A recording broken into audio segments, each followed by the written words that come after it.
Murano in EPA combined ratings only got about 20 miles per gallon. Compare that to like the Ford Edge, which tops out around 24 miles per gallon. Stay tuned for EPA and pricing information closer to the Murano's on-sale date in late 2014. Hi, I'm Kelsey Mays for Cars.com, and I'm in the backseat of a car, a very big car. The backseat has tons and tons of legroom. There are ottomans that come up here. They even extend a little bit.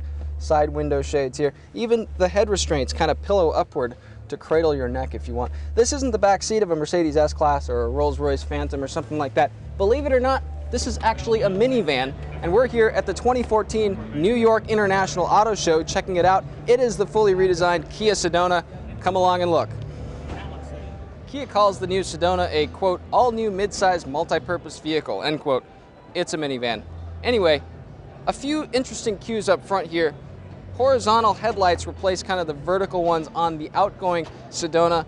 Grille kind of stays the same, a little bit of indentations on the upper and lower sections. A very unique grille on SX and SXL versions. Those are the two upper trims. They also get interesting bumper work here, some chrome around the fog lights, which are differently shaped here. Wheels measure 17, 18, or all the way up to 19 inches in diameter. That, incidentally, is the largest wheel you can get on a minivan. Tell the other parents that at soccer practice. Get around back, not a whole lot going on there. Even most minivan makers try to stylize the rear a little bit, whether it's the Honda Odyssey with its kind of robotic look or the Toyota Sienna with kind of its fanned out taillights. Not a whole lot going on here. Not sure why Kia didn't do more.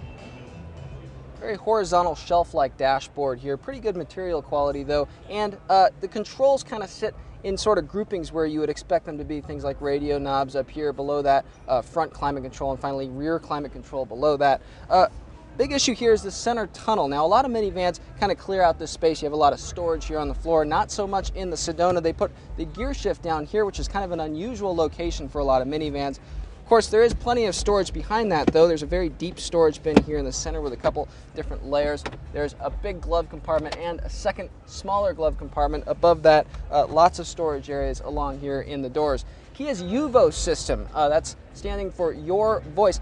Pretty easy to use, we found in past Kias with UVO. It's here, it's got a lot of features. It's got Siri, eyes-free capability. It's got iTunes and Google Play features. It's also got a few parental controls, things like geofencing and a curfew alert, though I gotta say that there's kind of an automatic feature that's gonna bring your teen driver home, and it's called, hey, you went out in a minivan tonight. You've already seen the story of space in the second row. Third row space depends on where that second row sits in its tracks. Headroom back there, a little bit tight in that third row again. Let's take a look at cargo.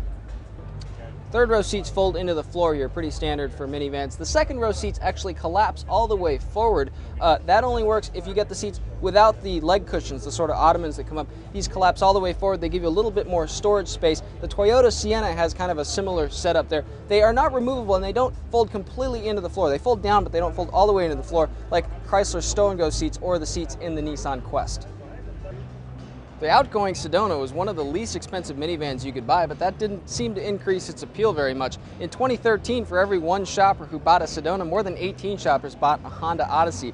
The redesign should help bump up Kia in the minds of family shoppers looking for minivans, but time will tell whether they can catch up with the big guys, and a lot of that will depend on pricing, which Kia should unveil closer to the Sedona's on-sale date this fall, so stay tuned. Congrats on the new car. Thanks. The dealership reviews on Cars.com made it easy, but... We thought it might be a little more tense. You missed the drama. Yeah. Ask him whatever you want. Okay. I think my sister's prettier than me.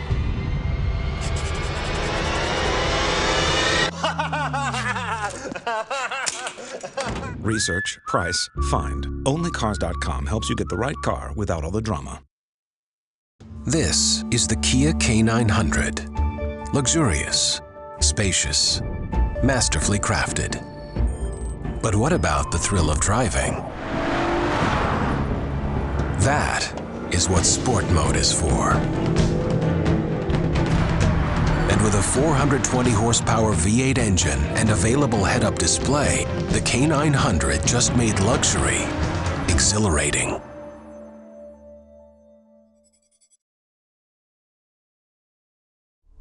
Sometimes you're hauling around your spouse and kids. Other times it's 2x4s, a neighbor's couch, construction equipment, you name it, and nothing does that better than a pickup truck. Mark Williams takes a look at the 5 coolest features on the redesigned popular Ford F-150. And finally, GMC brings back the mid-size Canyon after a few years' absence. We kick the tires on that, too. Here are the 5 cool things you need to know about this truck. Number 1, extensive use of LED lights, not just in the headlights and the taillights, but also in the rear view mirror. There's 2 giant spotlights that light up everything around the truck as well. But our favorite is the LED light on the backup camera, so you can hook up your trailer at nighttime. Number 2, the next generation tailgate step. No grab handle on the back of the tailgate.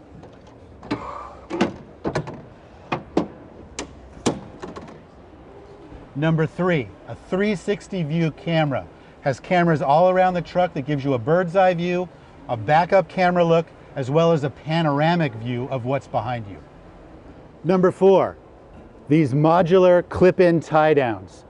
You can tie anything down that you store in the bed or swap them out for bed dividers, for storage boxes, or tool chests. And number 5, the frame. It's wider, it's taller, it's stronger, and it's lighter. And the material inside, some of the heavy-duty pickup trucks don't even have. So those are our top 5 cool things about the new F-150, but there are a ton more things for you to discover in the full story at pickuptrucks.com. The first thing you'll notice is the GMC Canyon has a very different look than the Chevy Colorado. Much more organic look to the front grille area, and very similar to the bigger brother half-ton Sierra. A lot of detail work here from the design engineers to increase aero. Automatic shutters inside move the air up and under the truck. Also, every seal on the front here is completely closed. They don't want any air getting trapped in the front. They want it pushed around or over the top. Moving down the side of the truck, you see these very familiar GMC wheel arches and this very particular cut line that comes across both the front and the rear fenders. 2 cab configurations, extended cab and crew cab. 2 different wheelbases, 2 different bed lengths. But you're going to have in crew cab long and short bed, but in extended cab only the long bed. Let's talk about trim levels. There's going to be a base model